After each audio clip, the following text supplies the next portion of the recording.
Another one of the many really beautiful and mysterious ideas that goes along with online encryption and cryptography is this idea of what's known as a zero-knowledge proof.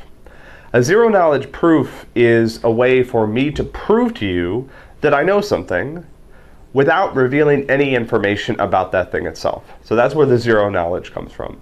This is very different than proving a theorem or something like that. Zero knowledge proofs emerged out of research into what are known as interactive proof systems. So an interactive proof is a process by which two parties, typically known as the prover and the verifier, engage in some sort of back and forth process by which they come to some conclusion. So the prover either proves to the verifier something or does not. Now, early work on this assumed that the verifier was trustworthy, but eventually somebody raised this question, well, what if the verifier is not trustworthy? What if the prover needs to be able to prove something to the verifier without revealing that information?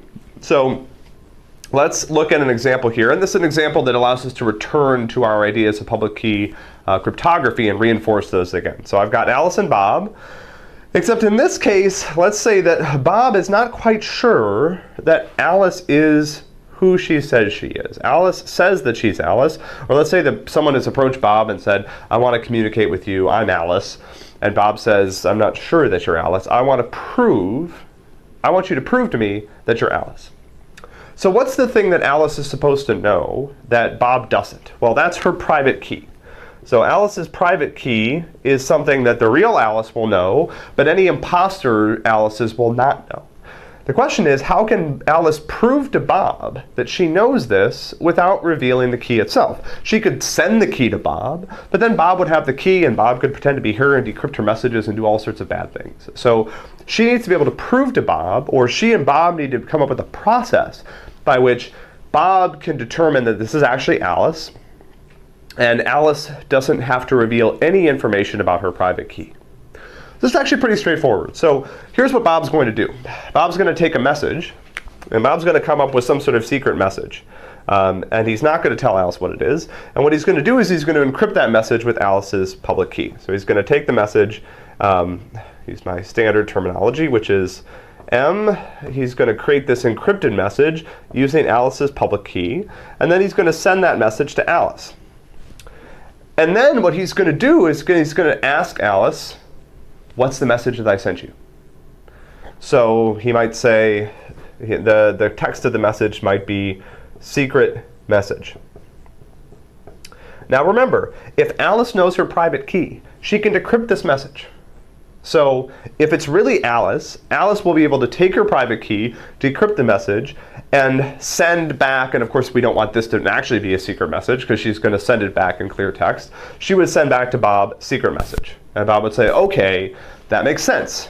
I didn't tell her what the message was, and she was able to guess. And so I know that this is Alice because Alice is able to do something that the real Alice would be able to do, and that any imposter Alice would not. So what could an imposter Alice do? So an imposter Alice, what would they have to do? Well, they can't decrypt the message without Alice's public key. That's really important to remember.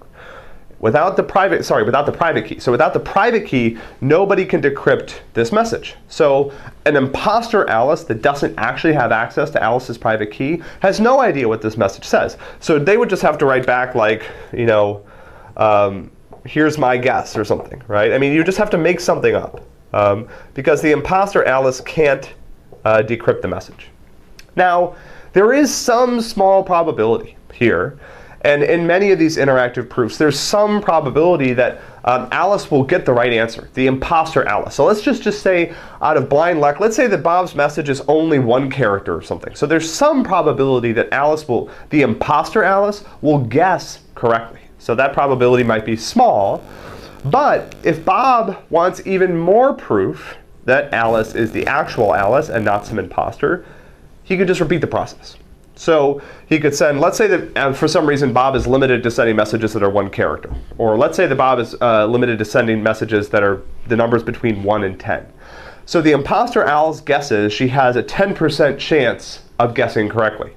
But if I make her guess again, and again, and again, and again, eventually the actual Alice is going to get all the questions right, and the imposter Alice is going to start to miss a lot of them. So the probability that the imposter Alice can answer all the queries properly starts to drop.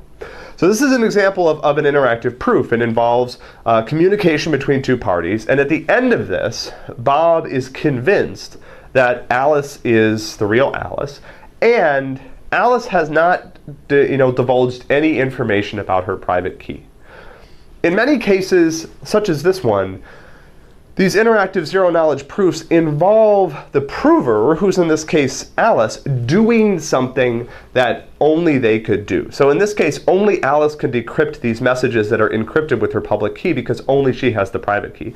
In other zero-knowledge proofs, it's the same thing. It's sort of, you reveal that you can do something that only a person that was in possession of that secret information could do, but you don't reveal the secret information. So again, a really, really fascinating sort of, and to me always very mysterious aspect of cryptography, this idea that I can prove something to you without revealing any information about that thing itself.